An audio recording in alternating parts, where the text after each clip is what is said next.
안녕하세요, 여러분. 한 주 동안 잘 지내셨나요? 이렇게 또 온라인으로 만나 뵙게 되네요.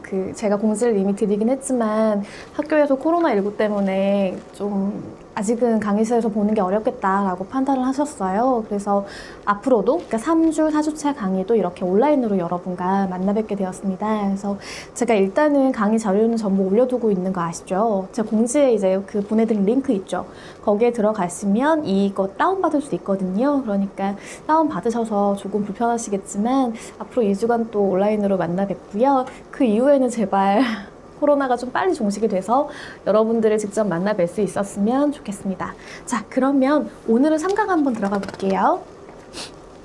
여러분, 지난 시간에 우리가 헌법하면서 기본적인 사안들에 대해서 살펴봤고요.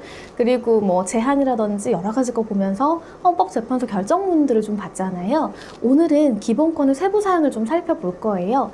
그런데 이제 이게 정말 내용이 많거든요. 기본권도 종류가 어마어마하고요. 큰 틀로만 봐도 4개 이상으로 나눌 수가 있어요, 우리가. 그렇기 때문에 지금은 사실 그걸 다 보긴 좀 어렵잖아요. 그래서 여러분이 나중에 강의를 하게 되실 때 주요한 기본권들이 있거든요. 그 기본권은 뭐뭐가 있는지 종류를 보고요. 이 기본권에서 굉장히 주요한 사례가 있다면 그 사례가 무엇일까도 같이 보도록 하겠습니다. 자, 1페이지 보시면은 인간의 존엄과 가치, 행복추구권, 평등권이 있죠. 여러분이 정말 많이 들어보신 거예요. 이것들에 대해서 헌법이 뭐라고 하고 있는지, 또 헌법재판소가 뭐라고 하고 있는지를 한번 볼게요. 자, 먼저 인간의 존엄과 가치인데요. 헌법 10조 한번 같이 볼게요. 모든 국민은 인간으로서의 존엄과 가치를 지니며 행복을 추구할 권리를 가진다. 국가는 개인의 가치는 불가침의 기본적 인권을 확인을 하고, 잘 보세요. 확인하고, 그 다음에 이를 보장할 의무까지 지는 거예요. 그러니까 단순하게 인간의 존엄과 가치라든지 뭐 행복 추구권을 그냥 두고만 보는 게 아니죠. 이런 게 있구나 라는 거 확인만 해주면 아무 의미가 없잖아요. 그러니까 보장할 의무까지 있는 거예요. 자, 그리고 보시면 사실 인간의 존엄과 가치란 무엇인가, 행복이란 건 무엇인가, 이것만 우리가 살펴보더라도 한 학기가 그냥 갈 수 있어요. 그만큼 인간의 존엄과 가치는 굉장히 주요한 부분이고, 행복은 특히나 너무 달라요. 사람마다. 그러니까 예를 들면 저한테는 지금 뭐 굉장히 피로한 상태이기 때문에 제가 잠을 또 많이 못 자고 있거든요. 요즘 너무 할 게 많아서 여러 가지 사정 때문에 잠을 잘 못 자다 보니까 저는 지금 자거나 혹은 그냥 아무것도 안 하고 이렇게 편하게 앉아가지고요. 책을 보고 싶어요. 근데 그 시간이 잘 안 나서 못 하는 거거든요. 이런 게 되게 저한테는 일상적인 행복일 수가 있잖아요. 근데 누군가에게는 그거는 너무 당연한 일상이고, 다른 것들, 뭐 내가 추구하는 정말 맛있는 걸 먹으러 간다든지, 어떤 뭐 어디를 여행을 간다든지, 혹은 뭐 되게 사랑하는 사람을 만난다든지 되게 많잖아요. 우리가 행복이 너무 다양하고, 또 저한테 행복일 수 있는 게 상대방한테는 아닐 수 있는 거고, 사람마다 다르죠. 그래서 이거는 포괄적이고 근본적인 권리가 될 수밖에 없어요. 그래서 이 인간의 존엄과 가치라든지 행복 추구권이 구체적으로 이거다라고는 말할 수 없어요. 특히나 이 헌법이잖아요. 지난 시간에 제가 헌법은 쉽게 바꿀 수 없다고 했죠. 그러니까 더더욱이 아주 근본적인 내용만 작성을 해놓은 거예요. 그래서 보시면 포괄적이고 근본적인 권리이고요. 다른 모든 기본권의 궁극적 목적이자 기본 이념이 되는 것이고, 인간의 존엄성은 최고의 헌법적 가치이자 국가 목표 규범으로서 모든 국가기관을 구속하는 거죠. 그러니까 단순하게 뭐 A 기관, B 기관은 너는 이거 행복추구권이나 이런 거 인정해야 되지만 신호 안 해도 돼. 이건 아니에요. 모든 국가기관을 구속하는 거예요. 그리고 국가는 인간의 존엄성을 실현해야 할 의무와 과제를 지니고 있죠. 자, 그래서 첫 번째 사례가 있어요. 이 인간의 존엄이나 행복추구권 관련된 게 어떤 거냐면, 헌법재판소가 2001년 7월 19일에 결정한 건데요. 2000헌막 546 결정이거든요. 예전에 유치장이 어땠냐면요. 굉장히 이제 뭐 이런, 예를 들면 한 요 정도보다 더 큰 공간일 수도 있는데 어쨌든 유치장이 있어요. 그러면 안에 화장실이 필요하잖아요. 왜냐하면 또 화장실 간다라는 것으로 유치장 밖을 나가게 되면 혹시나 도주나 여러 가지 문제가 발생하면 안 되니까, 안전이라든지. 그러다 보니 유치장 내부에다가 화장실을 만들게 되는데요. 그때에도 어떤 뭐 증거를 인멸한다든지 혹은 여러 가지 문제가 발생할 수 있으니까 최대한 사람의 시선이 머무는 곳에 사람을 둬야 된다라는 게 있었던 것 같아요. 그러다 보니까 차폐 시설이 너무 낮은 거예요. 그래서 사실은 우리가 화장실 가면 너무 당연하게도 냄새나 소리 같은 거에 대해 조금 방해를 받지 않아야 되잖아요. 그리고 사람들의 시선에서 피할 수 있어야 되고요. 보이지 않아야 되고. 그런데 유치장에서는 굉장히 낮았어요. 차폐 시설이. 그래서 사람을 가리고 있는 게 낮았기 때문에 때로는 정말 뭐 등치가 좀 크거나 혹은 뭐 어떻든 사람을 다 가릴 수 없고 다 보일 수도 있게 되고요. 소리도 들리고 심지어 냄새도 나요. 그러니까 화장실을 자유롭게 이용할 수가 없잖아요. 그러니까 어쩔 수 없이 이용을 한다고 해도 굉장히 수치심을 느끼는 뭐 그런 환경이었다라고 표현이 돼 있어요.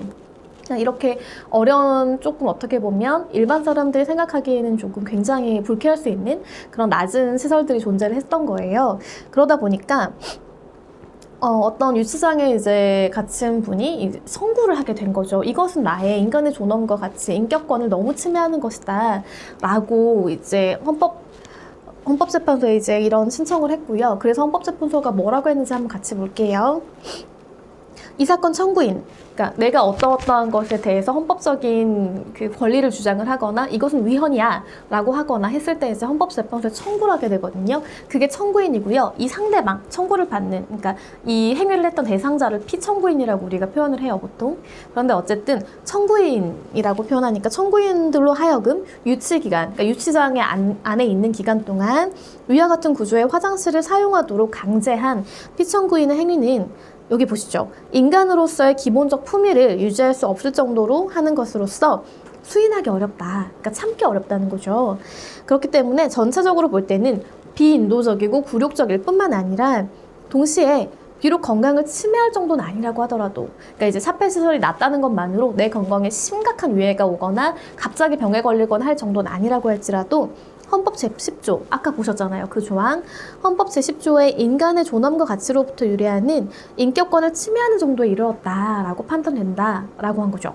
그래서 이거는 즉 헌법에 위반되기 때문에 이 사건 이후에 경찰청 예규인 유치장 설계 표준 규칙이라는 게 있어요. 거기에 보시면 면적이라든지 여러 가지 유치장 설계에 관한 부분들을 담고 있는데요.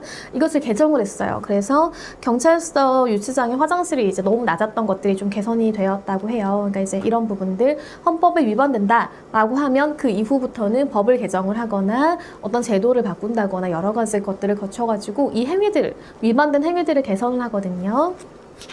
네, 그런 점들을 알아두시면 될 것 같고요. 그리고 행복추구권도 마찬가지인데 여기도 포괄적일 수밖에 없잖아요. 다만 여러 영역에 걸친 다양한 기본권들이 행복추구권으로부터 파생이 되게 돼요. 그래서 일반적 행동 자유권, 개성의 자유로운 발현권, 자기결정권, 계약의 자유 등 여러 가지 것들이 있거든요. 근데 보시면 뭐 두 개는 알겠는데 이 앞에 일반적 행동 자유권이라든지 개성의 자유로운 발현권 뭐 이런 것도 헌법이 보장해주나? 라고 하실 수 있어요. 그런데 헌법은 정말로 인간의 이제 인권이라든지 뭐 기본권이라든지 여러 가지 것들, 인격권, 여러 가지 것들 다 포섭을 해요. 그래서 어떤 행위가 있을 때 최대한 이제 보호하려고 하는 부분들이 많기 때문에 그래서 심지어 이제 개성의 자유로운 발현권 같은 우리가 보기에는 이건 헌법적인 건가? 되게 신기하네 라고 생각할 수 있는 이런 것들도 권리로 보호하고 있다라는 것들을 알아두시면 좋겠어요. 자, 그리고 이 다음에 평등권 한번 볼게요.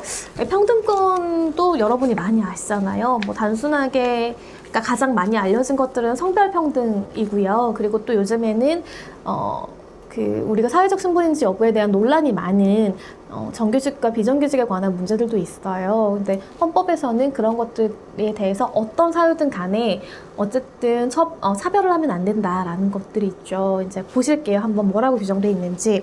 헌법 제11조 제1항을 보실게요. 모든 국민은 법 앞에 평등하다라는 거예요. 그래서 누구든지 성별, 종교 또는 사회적 신분에 의해서 정치적, 경제적, 사회적, 심지어 문화적 생활의 모든 영역에 있어서 차별을 받지 아니한다라는 거죠. 특히나 이제 이거는 우리나라 헌법이지만 해외 같은 경우에도 요즘 문제가 되고 있는 것이 코로나19가 막 발생을 하면서 동양인들에 대한 차별, 특히나 한국인에 대한 차별들이 많잖아요. 이제 그런 것들도 사실 그 나라 헌법이라면, 그러니까 헌법을 가지고 있는 나라라면 다 금지하고 있는 요소예요. 그게 인종이거든요. 그런데 어쨌든 여기 보면 우리나라 같은 경우는 성별, 종교, 사회적 신분에 따라서 차별하지 않는다. 어떤 생활에 있어서도 라는 부분이고요.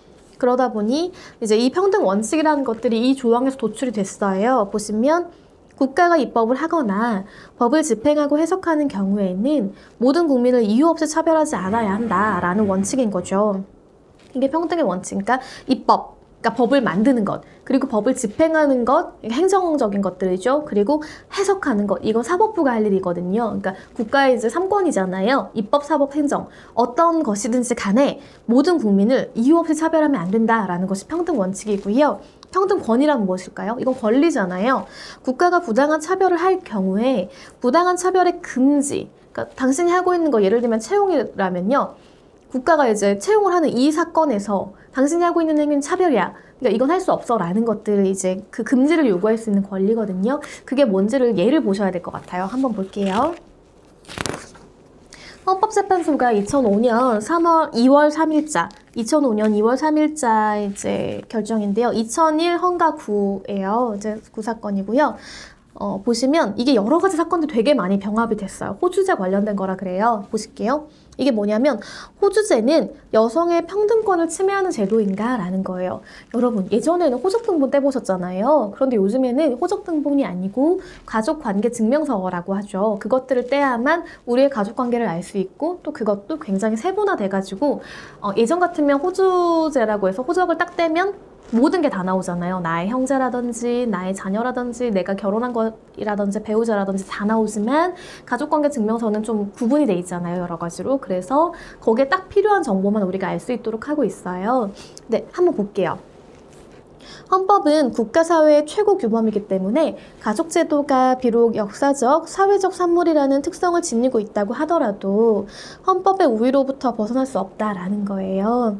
그러니까 가족제도가 굉장히 오래전부터 있어 왔고 역사적으로 그리고 사회적으로 당연히 사회 기초 구성이잖아요. 그렇다 하더라도 헌법이 더 우위에 있다라는 거예요.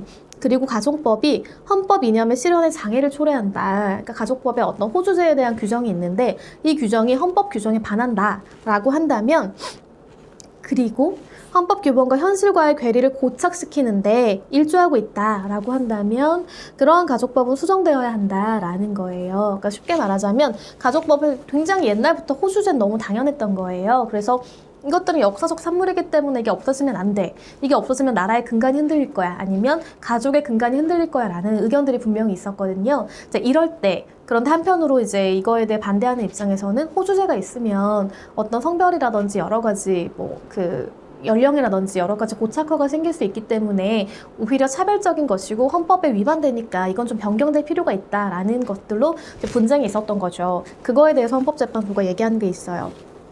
우리 헌법은 제정 당시부터 특별히 혼인의 남녀 평등을 헌법적 혼인 질서의 기초로 선언함으로써 우리 사회 전례의 가부장적인 봉건적 혼인 질서를 더 이상 용인하지 않겠다라는 헌법적 결단을 표현했다라는 거죠.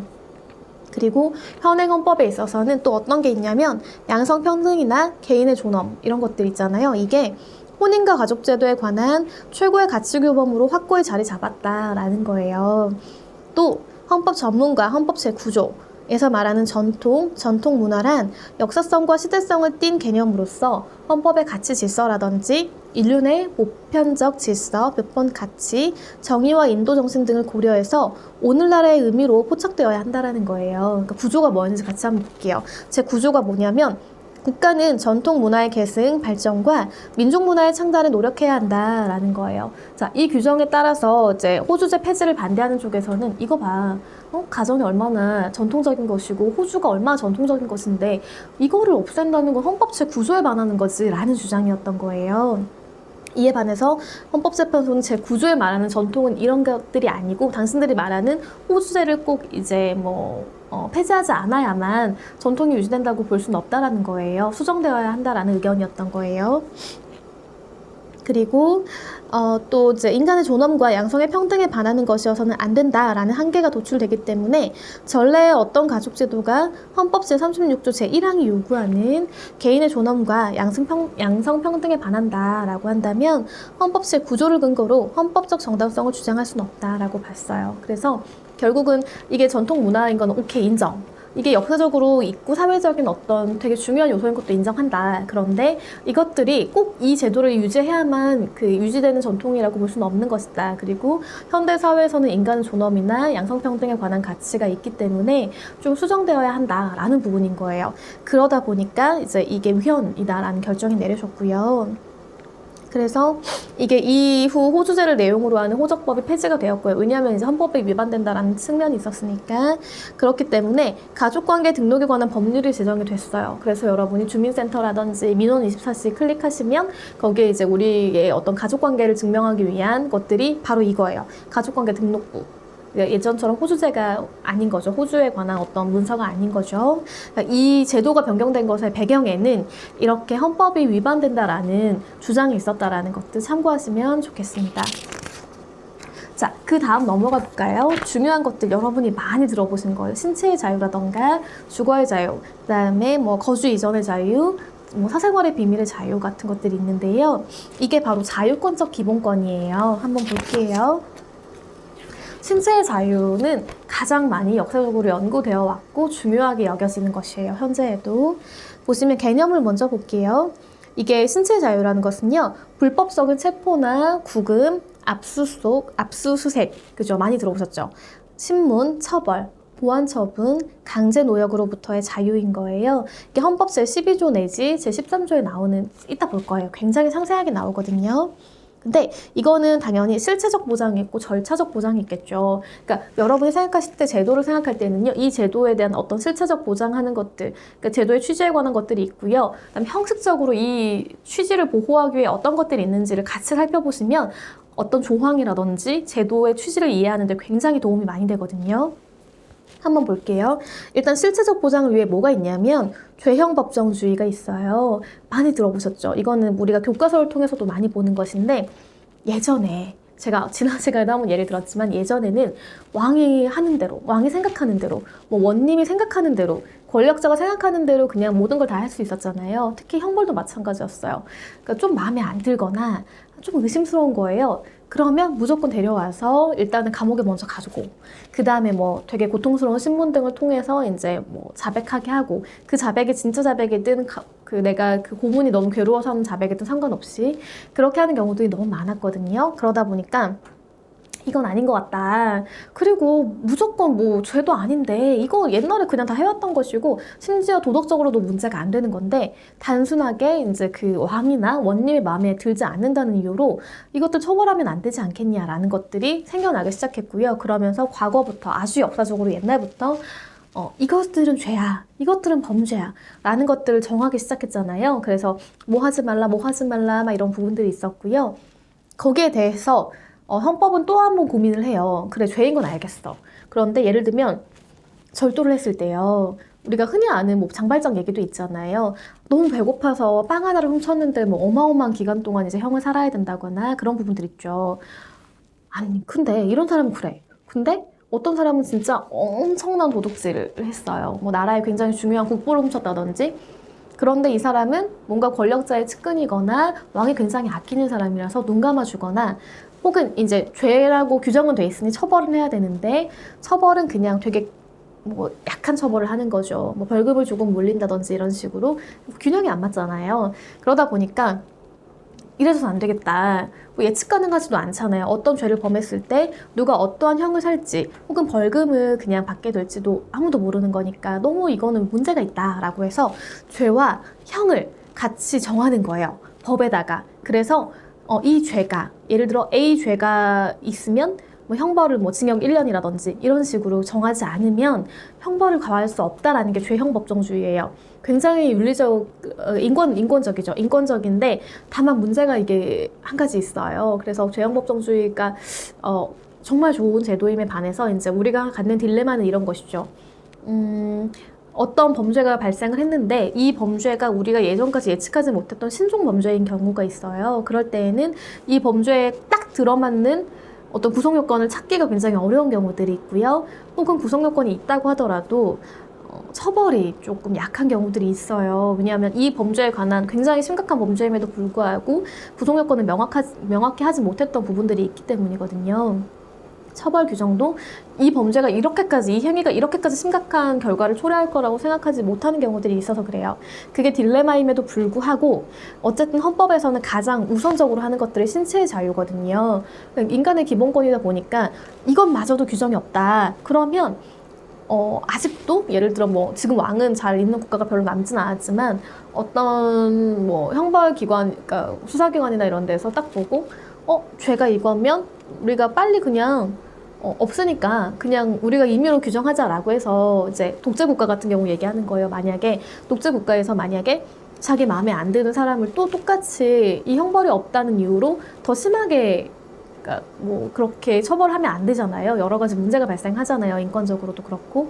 그래서 죄형법정주의 규정을 한 거예요. 그러니까 이 원리를 좀 이해하시면 좋겠어요. 죄형법정주의가 왜 나왔고, 그리고 현재 왜 문제가 되고 있는지, 그리고 문제가 되고 있음에도 불구하고 이러이러한 커다란 효과가 있다는 것들, 왜 중요한지를 알아보시면 좋겠고요.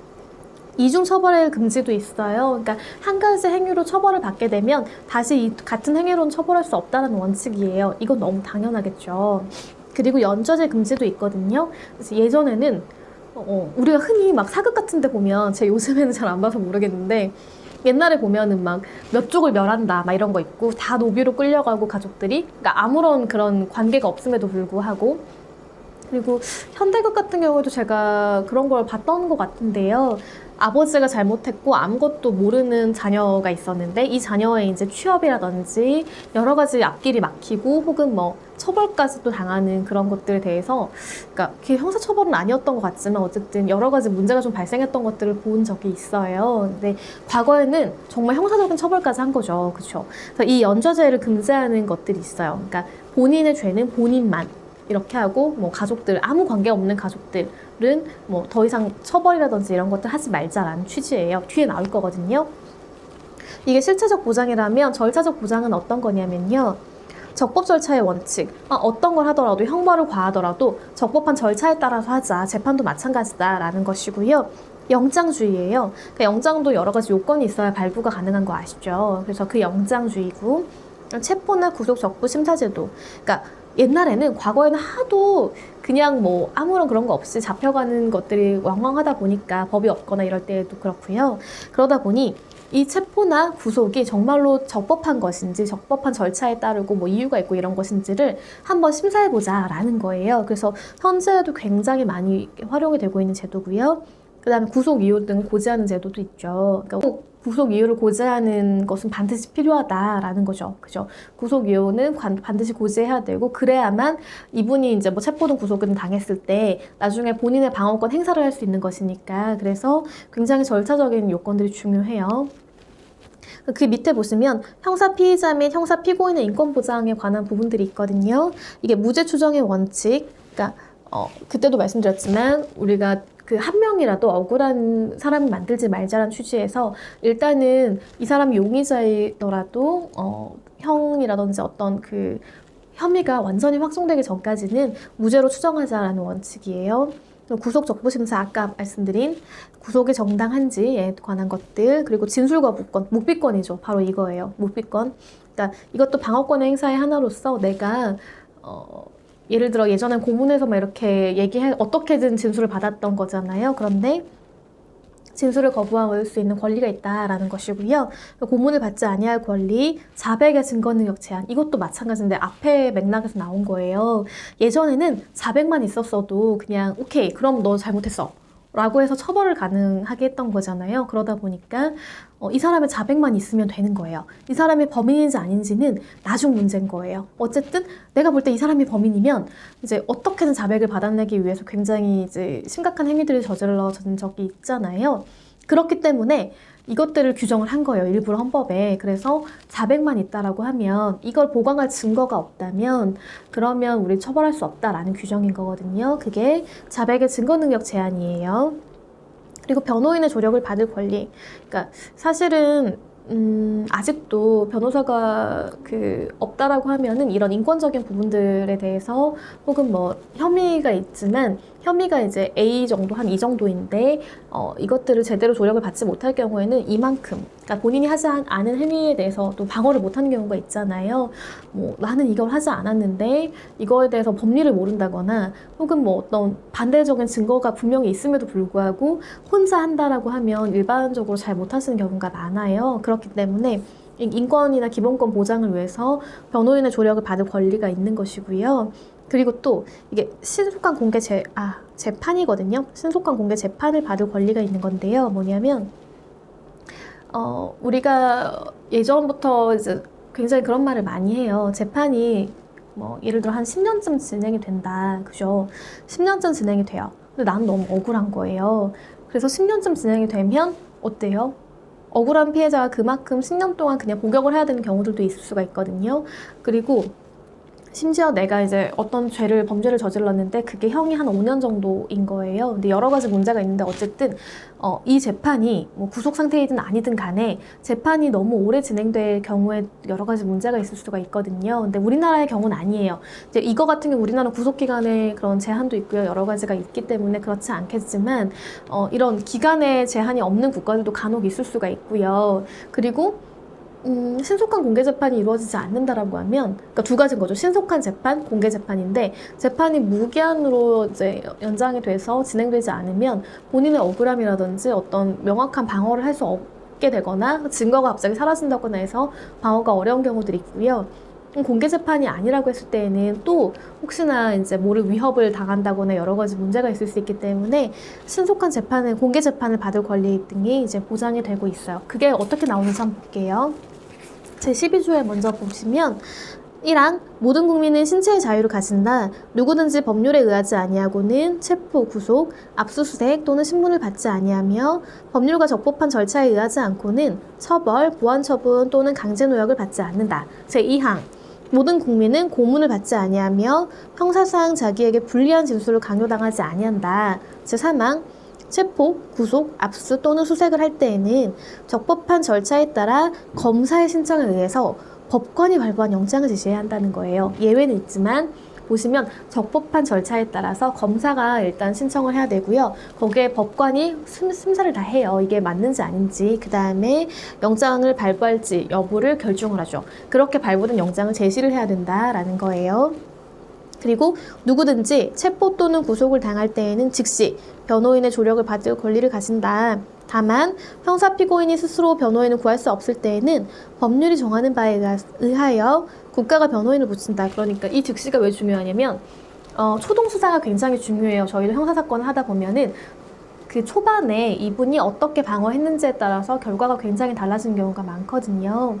그렇기 때문에 즉시가 붙는 것이고요. 그리고 또 한 가지, 우리가 국선 변호인 얘기 많이 들어보셨잖아요. 그 근거 조항이 바로 이거예요. 다만 이후에 있는 부분. 그러니까 국가가 이분이 어떤 이유로 인해서 변호인 조력 받기가 어려운 경우, 선임하기 어려운 경우들이 있잖아요. 그럴 때에는 국가가 변호인을 붙인다라는 거예요. 그리고 누구든지 체포 또는 구속의 이유와 변호인의 조력을 받을 권리가 있음을 고지받지 아니하고는 체포 또는 구속을 당하지 아니한다. 체포 또는 구속을 당한 자의 가족 등 법률이 정하는 자에게는 그 이유와 예시, 장소가 지체 없이 통지되어야 한다. 그러니까 이제 이런 아까 말씀드린 그런 원칙들 관한 것이고요. 제6항 누구든지 체포 또는 구속을 당한 때에는 적부의 심사를 법원에 청구할 권리 규정. 그리고 7항 피고인의 자백이 고문, 폭행, 협박, 구속에 부당한 장기화 또는 기만 기타의 방법에 의해서 자의로 진술된 것이 아니라고 인정될 때 또는 정식 재판에 있어서 피고인의 자백이 그에게 불리한 유일한 증거일 때, 그죠? 그러니까 이제 고문이나 폭행이나 협박이나 여러 가지 이유 혹은 그에게 불리한 유리한 증거, 아까 그 자백 배제인 거죠. 그 유일한 증거일 때에는 이를 유죄의 증거로 삼거나 처벌할 수 없다라는 거예요. 앞에서 설명드렸던 것이고요. 근데 제 13항도 있거든요. 한번 볼까요? 제 1항 모든 국민은 행위 시 법률에 의해서 범죄를 구성하지 않는 행위로 소추되지 아니하며 동일한 범죄에 대해 거듭 처벌받지 않는다. 이게 그건데요. 그러니까 예를 들어 어떤 범죄, 신종 범죄가 생긴 거예요. 근데 이거를 명확히 규정할 수 없다면 처벌을 해야 되지만 당연히, 그런데 행위 시에는 이게 이 규정이 없고 다른 규정으로, 그러니까 일부죠. 범죄 구성 요건의 일부를 처벌할 수 있다라고 하면 그것만 가능하다는 거예요. 그러니까 너무 심각하니까 법이 만들어지지만 그 만들어진 법은 행위, 이 범죄가 행해진 행위 때의 법은 아니기 때문에 처벌할 수 없다라는 거예요. 그게 아까 말씀드린 것이고요. 죄형 법정주의. 그리고 모든 국민은 소급 입법에 의해서 참정권의 제한을 받거나 재산권을 박탈을 당하지 아니한다. 그리고 모든 국민은 자기의 행위가 아닌 친족의 행위죠. 그러니까 여기 굉장히 넓힌 거예요. 가족뿐만 아니라 내 친족까지도 친족의 행위로 인해서 불이익한 처우를 받지 않는다라는 거예요. 여기 불이익한 처우는 단순하게 처벌뿐만 아니고 어떤 차별적인 행위도 포함이 되거든요. 이 부분들 알아두시면 좋겠어요. 자, 그래서 헌법재판소에서 뭐라고 했는지 우리 한번 같이 볼게요. 헌법재판소 2005년 5월 26일자 2004 헌마 사구 결정이거든요. 보시면 검사 조사실에서 구속 피해자에 대한 개구 사용을 원칙으로 규정하는 게 헌법적으로 옳은 것이냐 아니냐라는 거죠. 개구가 뭐냐면 자, 우리가 조사를 받잖아요. 처음에 이제 형사 사건 저희도 이제 같이 변호인 조력할 때 가는 경우들이 있거든요. 가게 되면 이분이 이제 구속 상태에서 오는 경우들이 있잖아요. 그러면 수사기관에서 앉아서 조사를 받게 되거든요. 검사실에서. 근데 그때 보통은 그 검사실이 굉장히 저희가 받는 공간들이 그렇게 넓지 않은 경우들이 많아요. 그래서 책상에 이제 옆에 앉고 뭐 바로 옆에서 이렇게 수사기관 옆에서 받는 경우들이 많은데 예전에는 구속 피의자들 같은 경우에는요. 개구라고 해서 손을 묶는다든지 여러 가지 뭐 신체를 압박하는 수단 같은 것들이 있었거든요. 그것들을 반드시 착용하고 조사를 받도록 했었어요. 그러니까 이제 그게 변호사가 입회하지 않는 경우도 물론 있을 수가 있고 그런데 검사님들이 이제 심지어 원하지 않는다고 해도 이걸 좀 풀어줬으면 좋겠다라고 하는 경우에도 불구하고 무조건 이제 어떤 신체 구속, 손이라든지 뭐 여러 가지 신체를 구속하는 것들을 해야 되는 경우들이 있었거든요. 근데 그게 합헌이냐라는 문제가 있었어요. 보시면 수형자나 미결 수용자에 대한 개호의 필요성에 따라서 수갑이나 포승 등의 개구를 사용할 수 있지만 구금된 자라는 이유만으로 개구 사용이 당연히 허용되는 것은 아니다라고 봤어요. 헌법재판소는 개구 사용으로 인한 신체의 자유의 추가적인 제한 역시 과잉금지 원칙에 반하지 아니해야 한다라고 보고 있거든요. 그러므로 구속 피의자에 대한 개구 사용은 도주, 폭행, 소요 또는 자해나 자살의 위험이 분명하고 구체적으로 드러난 상태에서 이를 제거할 필요가 있을 때 이루어져야 한다라고 보고 있어요. 그러니까 보면 이 사유가 있는 거죠. 도주. 이거 너무 중요하죠. 폭행, 소요, 자해. 그러니까 우리가 이제 개구를 사용하는 것 중에 하나가 단순하게 이 사람의 어떤 그 나쁜 행위랄까요? 그러니까 뭐 도주나 이런 것들을 막기 위해서뿐만 아니라 가끔 자해하시는 분들도 계신다고 해요. 그렇기 때문에 이 행위를 막기 위해서도 우리가 개구를 사용하는 경우들이 있어요. 그렇다 하더라도 이런 위험, 이런 행위에 대한 위험이 분명하고도 구체적으로 드러난 상태에서 이를 제거할 필요성이 있을 때, 이 위험을 제거할 필요성이 있을 때에만 해야 된다라는 거예요. 검사가 검사 조사실에서 피의자 신문을 하는 절차에서는 피의자가 신체적으로나 심리적으로 위축되지 않은 상태에서 자기의 방어권을 충분히 행사할 수 있어야 한다는 거예요. 그러니까 원칙적으로는 당사자이잖아요. 검사하고 수사기관이죠. 그리고 이제 우리 피의자가 있고 우리 검사님들이 계시고 할 때에는 당사자가 이제 충분히 조사를 받는데 어떤 적법한 절차들이 있어야 되는데 만약에 이 구속된 피의자라고 해서 그 수갑으로 손이 묶여 있다거나 포승이라고 해서 몸을 묶는 줄이에요. 그 줄로 묶여 있다라고 하면 위축되지 않겠냐? 그러면 자기의 방어권 행사할 수 없다라는 취지인 거예요. 그래서 개구를 사용하지 말아야 하는 것이 원칙이다. 다만 도주나 폭행, 아까 말씀드린 여러 가지 사유, 소요나 자해 등의 위험이 분명하고 구체적으로 드러난 경우에만 예외적으로 개구를 사용해야 한다라고 봤어요. 그래서 이것도 마찬가지로 관련 규정이 개정이 된 상황입니다. 자, 뒤에 보시면요. 그래서 헌법재판소가 추가로 뭐라고 했냐면 검사실에서 개구 사용을 원칙으로 하면서 심지어는 검사의 개구 해지 요청이 있더라도 이를 거절하도록 규정한 개호, 근무준칙, 이 사건 준칙 조항은 원칙과 예외를 전도한 것으로서 신체의 자유를 침해함으로 헌법에 위반된다라고 봤어요. 이 뒤에 건 읽어보시면 되고요. 그러니까 이 조항의 문제였던 것은 이제 검사님들 같은 경우 수사하다 보면은 이제 묶여 있으면 또 위축되고 하면 대답을 잘 못 듣는 경우들이 있고 인권적인 측면도 있고 수사적인 측면에서도 서로 이제 상호 문제되는 경우들이 있어요. 그럴 때에는 이걸 좀 풀어달라라고 요청할 수 있거든요. 그런데 이 준칙 때문에 검사의 요청에도 불구하고 개구를 풀어주지 않는 경우들이 있었단 말이죠.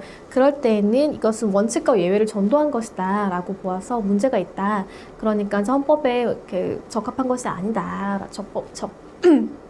헌법에 위반되는 부분이 있다라고 본 거예요. 자, 넘어가 볼게요. 그 다음에는 사회적 기본권이거든요.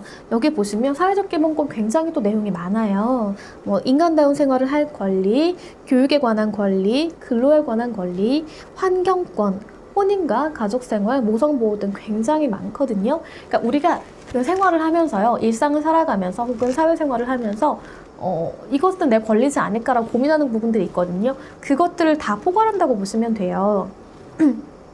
그래서 어떤 기본권이 있다라고 하면 원칙적으로는 사실 인간의 존엄과 이제 그런 평등에 관한 것이라든지 일반적으로 이제 이런 것들을 문제가 있다라고 우리가 청구를 하거나 할 때는요. 그런 부분들하고 그 다음에 이제 뭐 평등권 들어가기도 하지만 이 사회적 기본권이 함께 포함되는 경우도 굉장히 많아요. 사례를 한번 볼게요. 일단은 인간다운 생활을 할 권리를 먼저 볼게요. 인간다운 생활을 할 권리는요. 헌법 제34조 제1항에 나오고 있어요. 그래서 모든 국민은 인간다운 생활을 할 권리를 가진다라는 부분이고요. 인간으로서의 가치와 인격을 유지를 하고 인간의 존엄성이 보장되는 수준의 육체적 건강과 정신적 생활을 영위할 수 있도록 물질적, 정신적 급부를 국가에 대하여 요구할 수 있는 권리예요. 근데 조금 특이한 것이 뭐냐면 우리가 인간다운 생활을 할 거라고 생각을 하면은 사실은 경제적이라든지 육체적인 부분들을 많이 생각을 하게 되잖아요. 근데 이 인간다운 생활을 할 권리에는 그 정신적인 권리죠. 정신적인 생활을 영위할 권리. 그러니까 이거를 우리가 요구할 수 있는 권리도 있다라는 것 좀 특이하니까 알아두시면 좋겠어요. 그리고 사회적 기본권에 관한 헌법 규범들, 아까 말한 뭐 어떤 근로의 권리라든지 교육의 권리라든지 환경권이라든지 여러 가지가 있잖아요. 그거에 대해서 이념적인 목표를 제시하는 규정이다라고 이해해 두시면 좋겠어요. 자, 뒤에 한번 볼게요. 그렇다면 여러분들이 이제 나중에 학생들을 만나시게 되실 거잖아요. 그래서 교육에 관한 권리가 좀 중요하다라고 판단을 했어요. 그래서 이 사례를 좀 가져와 봤는데요. 일단 헌법 조항을 먼저 보실게요.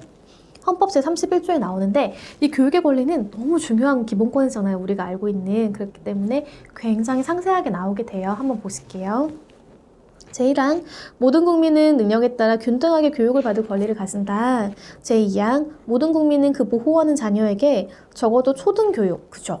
그리고 법률이 정하는 교육을 받게 할 의무. 이게 바로 의무교육이라는 거죠. 의무교육은 여기서 나오는 거예요. 그리고 제3항 의무교육은 무상으로 한다.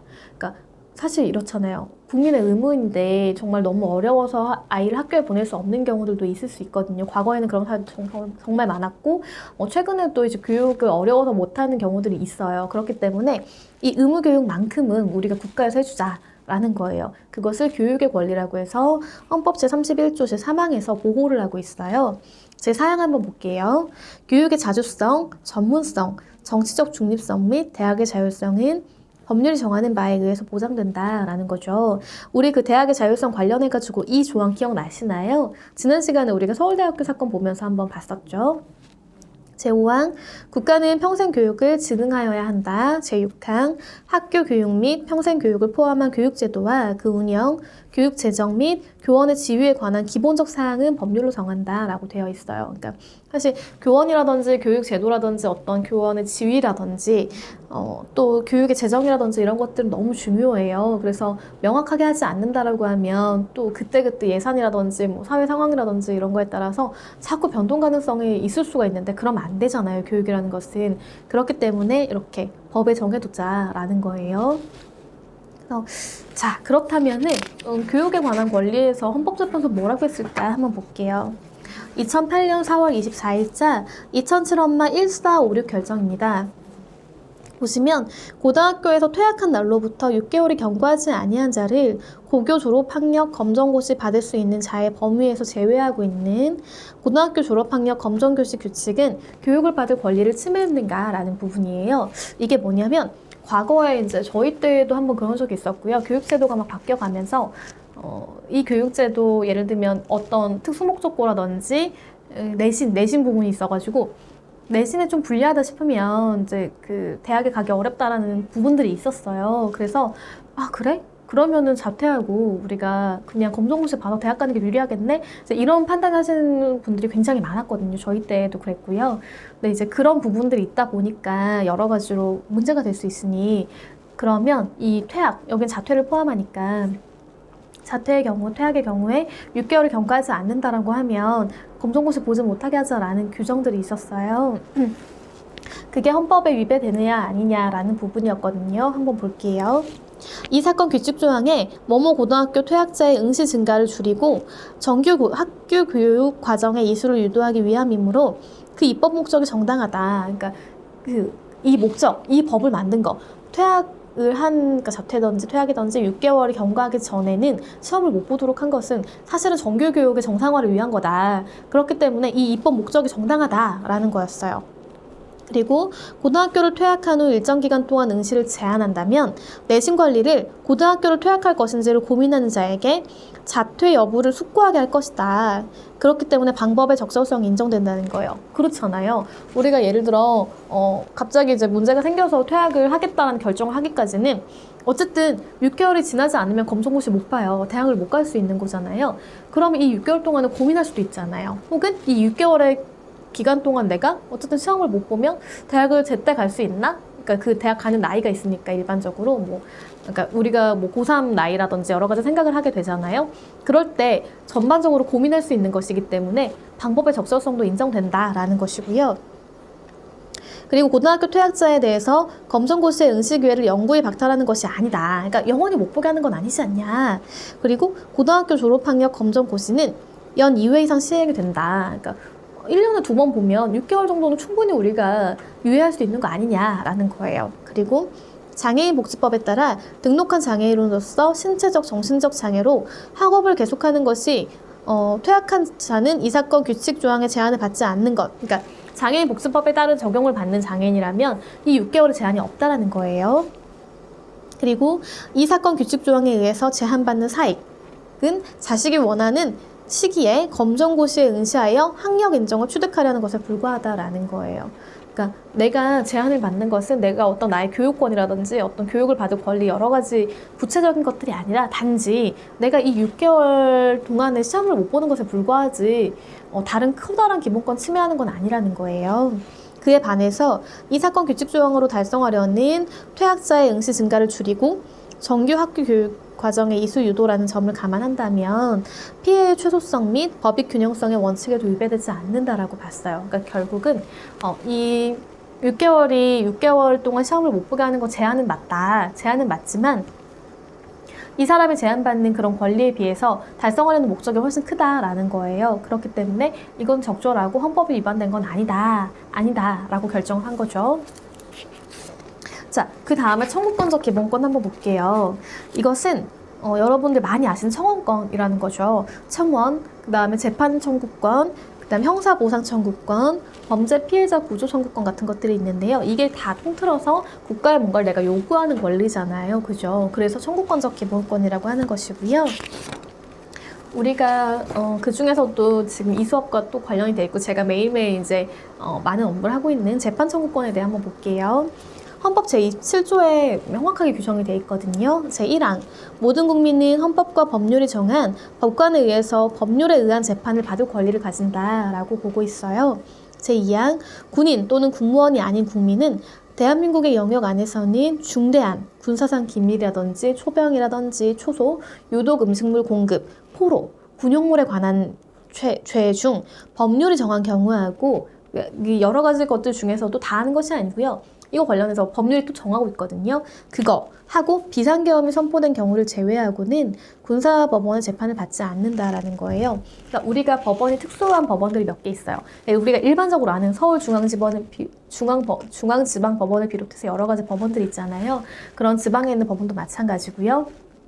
일반 법원이라고 우리가 호칭을 한다면 군사법원, 이건 군사에 관련된 것들이죠. 군사법원이 따로 있고요. 그 다음에 행정법원이 있고요. 그 다음에 가정법원이 있고요. 여러 가지 별개의 법원들이 좀 있잖아요. 그럴 때 특히 군사법원 같은 경우는요. 굉장히 엄중하게 다뤄지는 경우가 많아요. 군형법도 있고요. 그것은 우리나라가 안보에 관한 문제가 굉장히 있기 때문에 특히나 군사에 관한 것들은 조금 더 면밀하고 세밀하게 살펴봐야 되는 부분들이 있기 때문이에요. 그런데 이 형벌이 조금 높다 보니까 이것들을 일반 국민들이 보통 이제 그냥 형사법원에 가서 받을 수 있는 것들을 재판을 여기서 받는다고 했을 때는 여러 가지 문제도 발생할 수 있거든요.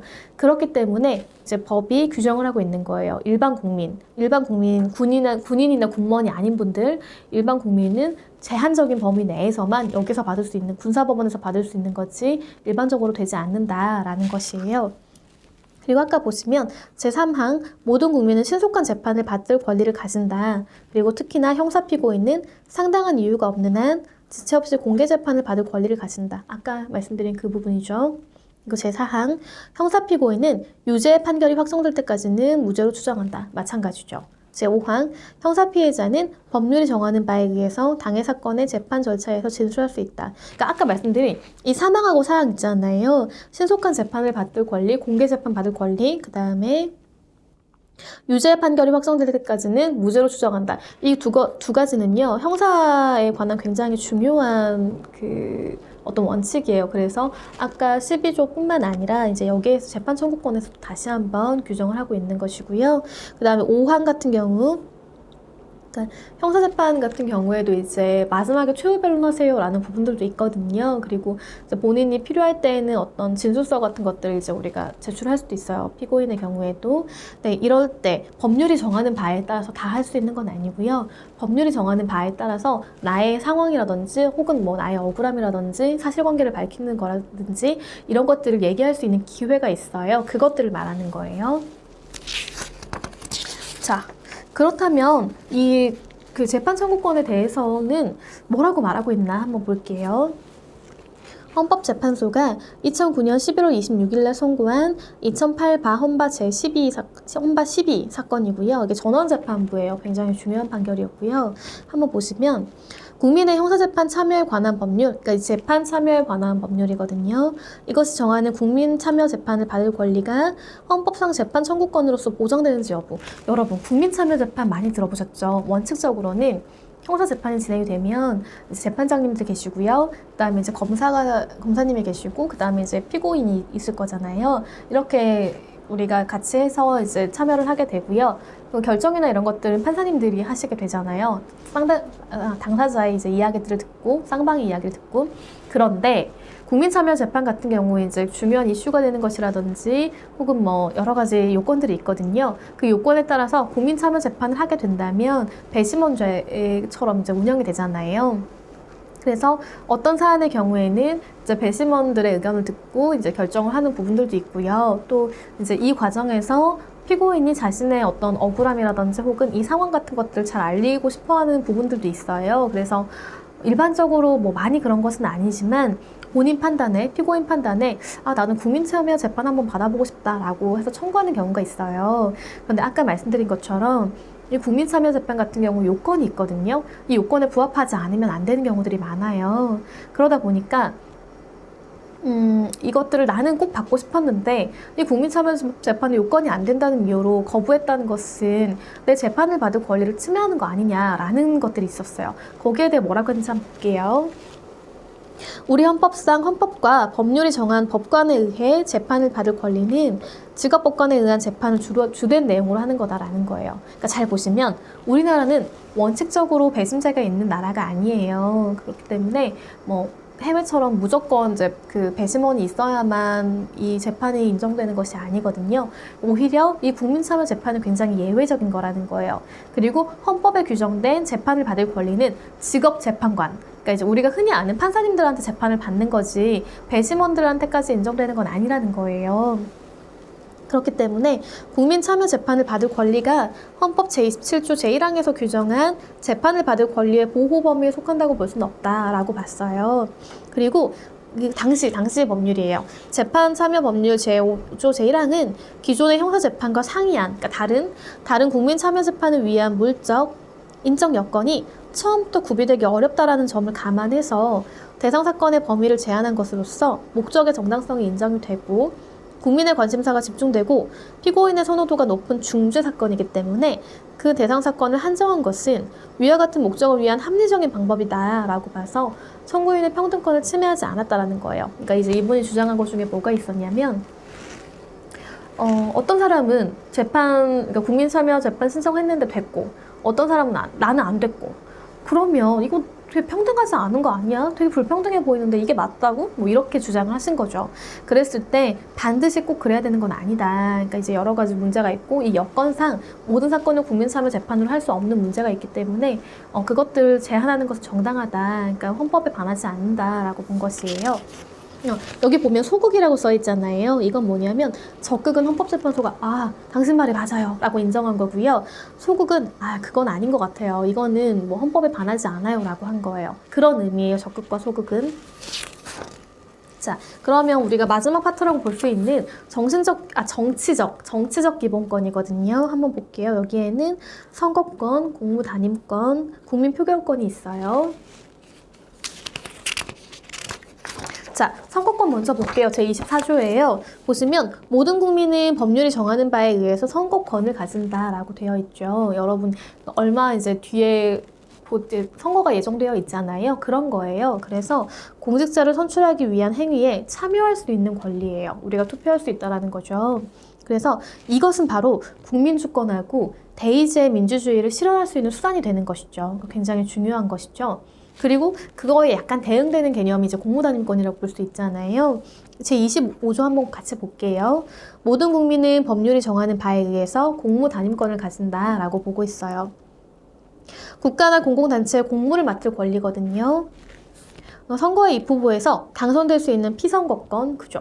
그리고 공직에 임명될 수 있는 공직 취임권. 그러니까 뭐 내가 단순히 투표라는 걸 넘어서가지고 어떤 국회의원이 되고 싶어요. 아니면 공공기관에서 뭔가 공직에서 일을 한다거나 하고 싶어요. 그때 임명직들도 있잖아요. 그럴 때. 그러니까 이제 피선거권이라든지 공직 취임권을 명확하게 규정을 하고 있는 거죠. 그러니까 포괄하는 거예요. 이 공무단임권에서는 이런 권리를 포괄하고 있는 거예요. 그리고 중요한 것이 있어요. 균등한 기회를 보장하고 있어요. 그래서 성별이라든지 종교, 사회적 신분, 출신 지역에 따라서 사별할 수는 없는 거예요. 그런데 예외적으로 이런 분들은 가능해요. 그러니까 우리가 국가유공자라든지 상위 군경이라든지 전물 군경의 유가족 같은 분들에 관해서는 예외적으로 어떤 인정을 하고 있는 경우들이 있잖아요. 그래서 그런 부분에 약간 가점을 준다든지 이런 것들은 헌법이 허용하고 있는 범위다라고 알아두시면 좋겠습니다. 자, 그 다음에 또 그 중요한 정치적인 기본권 중에 하나가요. 국민표결권이거든요. 우리나라는 대의제잖아요. 그래서 일단 우리가 국회의원을 선출을 하게 되면 어떤 선거를 통해서 선출하게 되면 이분들이 입법도 하고 여러 가지 것들을 하기 때문에 어떻게 보면 좀 맡겨놓은 측면들이 굉장히 많은 것이잖아요. 그래서 직접 민주적인 요소는 사실은 별로 없다라고 보시면 돼요. 그런데 직접 민주제적인 요소가 있는 경우들이 있거든요. 그게 뭔지 한번 볼게요. 특정한 국정 사안에 대해서 국민이 직접 그 결정에 참가함으로써 주권을 직접 행사할 수 있는 부분들이 있어요. 이게 그 우리나라 같은 경우, 그러니까 간접 민주제를 채택하고 있는 이제 대의제죠. 대의제를 채택하고 있는 현행 법질서에서 국민 표결권은 직접 민주제적 특성을 가지고 있거든요. 두 가지가 있어요. 먼저 헌법 제72조인데요. 대통령은 필요하다라고 인정할 때에는 외교, 국방, 통일, 기타 국가 안위에 관한 중요 정책을 국민 투표에 붙일 수 있다는 거예요. 잘 보세요. 요소가 있거든요. 대통령이 일단 필요하다고 인정을 해야 되고요. 그 다음에 외교, 국방, 통일, 기타 국가 안위. 굉장히 중요한 사안이잖아요. 전부 다. 그래서 이 사안일 때 이럴 때 중요한 정책이에요. 정책에 관한 부분을 국민투표에 붙일 수가 있는 것이고요. 또 한 가지, 제103조 제2항에 나와 있거든요. 이게 뭐냐면 헌법 개정안에 관한 것이에요. 이것도 국민투표 대상이 되거든요. 헌법 개정안은 국회가 먼저 의결해요. 국회가. 그 다음에 30일 이내, 기간 짧죠? 국회가 먼저 의결을 한 다음에 바로 30일 이내에 국민투표에 붙여서 국회의원 선거권자, 국회의원 선거권자 과반수에 투표하고요. 투표자 과반수의 찬성을 얻어야 해요. 그러니까 이 부분 중요하기 때문에 알아두시면 좋겠어요. 그래서 유일하게 어떻게 보면 우리나라는 대의제이지만 직접 민주제적인 요소도 가지고 있다. 그리고 그것들이 이런 것들이 있다라는 거예요. 자, 오늘 살펴볼 기본권은 여기까지고요. 일단은 헌법에 관한 걸 잘 살펴봤고요. 그 다음에 이제 또 다른 법을 저희가 이제 할 건데 여러분 궁금하실 게 하나 있으실 것 같아서요. 과제 같은 부분들은 제가 일단은 원칙적으로 저희가 세미나 수업이 좀 진행이 되는 부분들도 있어야 되는데 그것들을 지금 할 수 없잖아요. 그래서 제가 그 부분은 우리가 대면에서 만날 때 한 번 더 말씀을 드릴 거예요. 그러면 과제를 어떻게 해서 우리가 제출을 할 수 있을지 그 부분만 상세하게 말씀을 드릴 것이고 일단 앞으로 2주 동안은 조금 더 이 체제를 유지를 좀 해야 될 것 같거든요. 그러니까 여러분이 조금만 양해해 주시고 빨리 종식이 돼서 대면해서 조금 여러 가지 이야기도 나눌 수 있고 관련해서 이제 법학에 관한 것들, 특히 여러분이 나중에 강의하실 부분에 대해서 어떤 부분들 좀 중점적으로 봐야 될지, 뭐 의문점은 어떤 것이 있는지를 좀 원활하게 얘기를 나눌 수 있으면 좋을 것 같습니다. 여러분 이번 한 주 정말 수고 많으셨고요. 또 다음 주에 전 다시 한번 다른 주제로 찾아뵙겠습니다. 감사합니다.